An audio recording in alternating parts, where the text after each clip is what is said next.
من أنت؟ رجل تائه في الظلام. ماذا تريد؟ أن أبصر النور. هل تقسم بأنك لن تفشي أسرارنا وستكون خادما مطيعا لأخوية البنائين الأحرار وهيكل سليمان؟ أقسم بدمي وروحي على مساعدة إخواني في أي مكان وأي ظرف. أقسم. ها قد صرت واحدا منا. شكرا شكرا.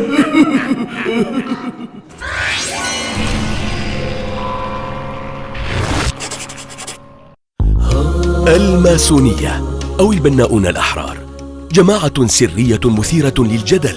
البعض يرى أنها تتحكم بالعالم، والبعض يعدها مجرد جماعة أخوية بريئة. أما تاريخ نشأتها ففيه روايات عدة.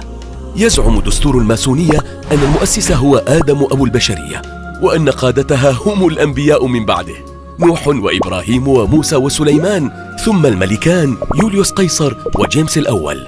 وبعضهم يزعم أن الملك النمرود أسس الماسونية قبل عصر سليمان عليه السلام، ووضع رموزها ومصطلحاتها ليميز أعضاءها عن بقية الناس. المؤرخ اللبناني جورجي زيدان يرى أنها بدأت سنة 715 قبل الميلاد على يد الملك الروماني نوما بومبيليوس، حين أسس أخويات البنائين وأمرهم ببناء روما، ثم توسع نشاطهم وتناقلوا أسرار المهنة على مر القرون. وهناك من يرجح أن الأحبار الذين حرفوا التوراة من بني إسرائيل أثناء السبي البابلي استلهموا تجارب الجمعيات السرية الأخرى لتأسيس جمعية تحتفظ بأسرارهم، وجعلوا استعادة القدس وبناء هيكل سليمان أهم أهدافهم. وظلت هذه الجماعة تتداول أسرارها في الخفاء حتى ظهر تنظيم فرسان الهيكل أثناء الحملات الصليبية، الذي تبنى أسرار الجمعيات السرية ورموزها قبل أن يقضي عليه الملك الفرنسي فيليب الرابع. فتفرقوا في أنحاء أوروبا وأسسوا محافلهم السرية في الخفاء. بعد الحملات الصليبية بدأ الحرفيون في أوروبا بتشكيل جمعيات للدفاع عن مصالحهم أمام الإقطاعيين. كان الفلاحون مرتبطين بملاك الأراضي ولا يستطيعون الانتقال إلا بشروط صعبة. أما المهندسون وعمال البناء فكانوا ينتقلون بحسب طلبات رجال السلطة والكنيسة، ويجمعون ثروات ضخمة مقابل أعمالهم.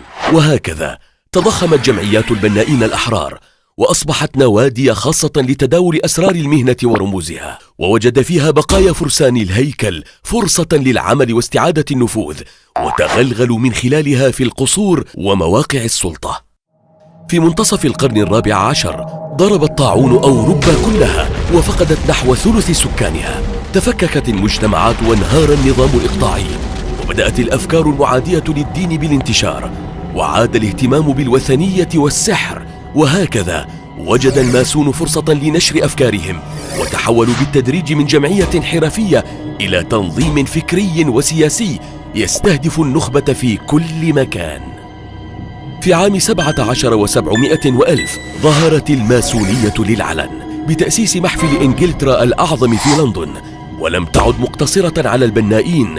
وبعد 5 سنوات وضعت دستورها الأول، ثم توالى ظهور المحافل الكبرى في إيرلندا وأسكتلندا وفرنسا، ويتبع كل منها عشرات المحافل المنتشرة بأنحاء أوروبا وأمريكا ثم بقية قارات العالم. تعتمد الماسونية التنظيم الهرمي، فلكل محفل أستاذ أعظم، ويترقى العضو بين 33 درجة، وكلما أثبت ولاءه كشفت له أسرار الوجود والعقائد السرية للماسونية، ويهدد بالقتل حال كشف الأسرار أو الانسحاب. تعلن الماسونية احترام الأديان بالتساوي وتبجيل مهندس الكون الأعظم، وفي الدرجات العليا يكتشف العضو أن الولاء لإبليس وليس للخالق جل وعلا، وأن الهدف هو بناء هيكل سليمان في القدس. تتنافس المحافل الماسونية الكبرى فيما بينها، ومع ذلك نجحت في الانتشار حول العالم، وضمت الزعماء والأثرياء والمفكرين والفنانين إليها، ولديها اليوم حضور قوي في الأمم المتحدة ومنظماتها. في الولايات المتحدة كان 8 من الموقعين على إعلان الاستقلال من الماسون، و13 من الموقعين على الدستور، و16 رئيسا أيضا، وربما هناك المزيد. أما لدينا فانتشرت عشرات المحافل في أواخر عصر الدولة العثمانية، وكانت تتبع المحافل الأوروبية وتنشر الأفكار العلمانية، حتى نجحت في إسقاط السلطان عبد الحميد الثاني تمهيدا للقضاء على الخلافة واحتلال فلسطين.